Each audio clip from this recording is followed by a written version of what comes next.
aku Trita Maybella. Video kali ini tentu tentang tugas etnografi terkait bagaimana sih cara generasi milenial masa kini mencari uang. Nah, berikut kita lihat dulu flashback kehidupan Fanny sebelum ia berhasil menemukan passionnya. Semoga bermanfaat dan menginspirasi para generasi milenial masa kini. Thank you.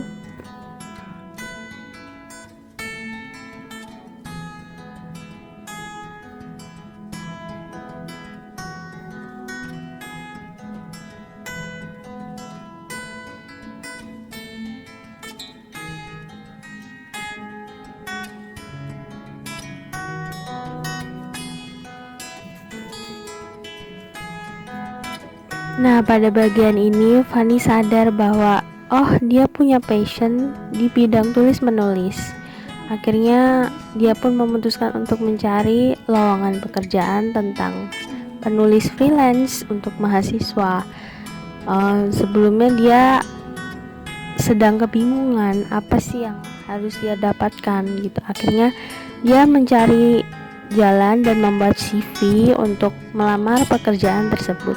Nah, dia melamar tapi berkali-kali pun juga ditolak karena belum ada pengalaman sama sekali. Pada akhirnya dia pun diterima dan dia belajar untuk lebih baik lagi dalam menulis sampai sekarang dia berhasil memiliki blog dan segalanya. Ini saya bertanya mengapa ia selalu bangkit dari kegagalan. Nah, dia pun menjawab bahwa rezeki orang itu berbeda-beda. Kalau tidak dicari, gimana akan tahu? Nah, dia pun percaya bahwa hasil tak akan mengkhianati usaha. Jadi dia terus berusaha walaupun gagal. Akhirnya suatu ketika ada pun yang menerima CV-nya dan dia bisa melanjutkan bakatnya menulis. Bahkan dia belajar membuat blog dan akhirnya cukup banyak loh yang sekarang mungkin sudah 500 lebih orang yang sudah membaca blognya dan dia tetap bisa mencari uang dari hasil tulis menulisnya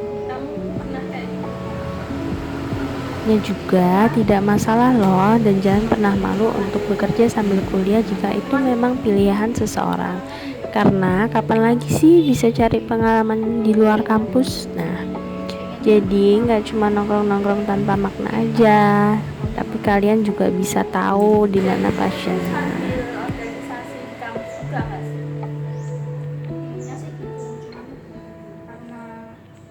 Aku orangnya begini, terus jarang bergaul juga, jadi pilih kerja aja freelance.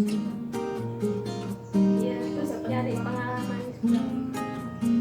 Terus kayaknya tuh kita udah temenan lama tuh, kayak kamu dulu suka masak, gak ada pikiran buat kita harus coba bikin ini terus dijualin Gojek, aplikasi kayak gitu. Lalu pada bagian ini Fanny bercerita kalau ia ternyata memiliki rencana usaha makanan sehat yang enak bernama Vietnam Roll, dan saya akhirnya diajaknya ke dapur untuk membuat makanan bersama. Suka kan, kamu saya pernah bikinin aku, mau bikinin aku lagi nggak? Oh iya, kita ke dapur ya berarti. Makanan Vietnam Roll ini pun sudah mulai ia jual di GoFood, GrabFood, dan sebagainya. Selain mudah pembuatannya, makanan ini tentu sehat dan mengenyangkan loh. Nah, kita lihat dulu ya cara dia potong-potong wortel, timun, dan lain sebagainya.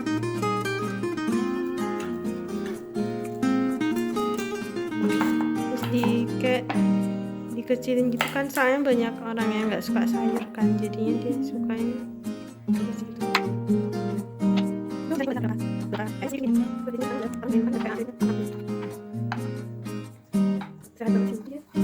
cocok buat dia, buat orang tua bisa. Kamu dapetin ide ini tuh dari mana sih?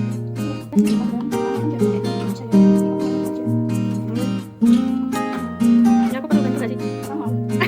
Nah, di sini saya mencoba ikut memasak dengan memotong wortelnya, tapi saya akui emang lumayan berat karena kan dia belum direbus, jadinya masih sedikit alot dan keras gitu. Nah, nanti habis kita potong lalu direbus. Rebus aja ya. Oh, jadi direbus ya. setelah kita rebus, maka tiriskan sampai airnya benar-benar habis. Kemudian kita akan memotong timun. Nah, kita nggak perlu mengiris kulitnya karena langsung aja dimakan kalau timun. Tinggi gitu ya, Jadi simpel. Jadi yang cuma direbus wortelnya aja ya guys. Terus yang kasih ini kulitnya ya. Itu kulit khusus nambah. Aku belinya Nah, terakhir untuk kulit Vietnam rollnya sendiri itu berasal dari beras ya guys. Jadi caranya pokoknya kita beli kulitnya aja dulu di online sih biasanya katanya Fanny.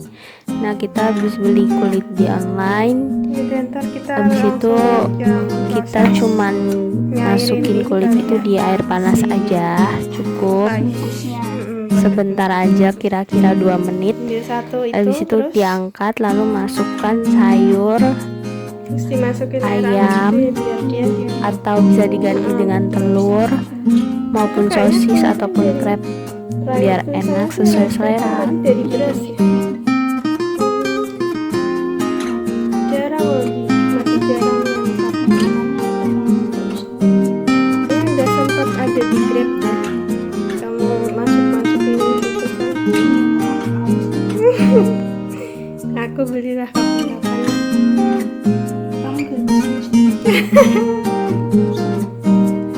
Oke, terus diangkat ya. Kayaknya jangan sampai empuk, 1, 2 di atas mobil ini.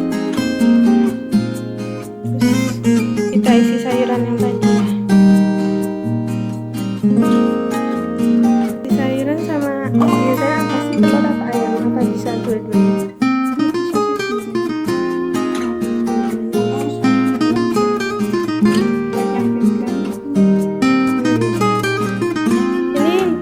Ini apa, karena aku suka ayam dikasih ayam ya. Oke, aku mau tambahin sayur lagi dong dikit. Selada sama wortelnya tambah.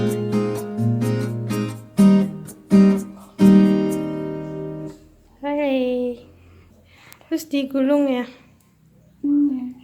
Gulungnya kayak pelan-pelan gitu biar dia nggak sobek nggak sih, ini agak susah sih. lengket gitu ya. Tapi hebat loh, sekali ini bisa langsung kayak rapi gitu. Kayak aku pasti buka-buka sih.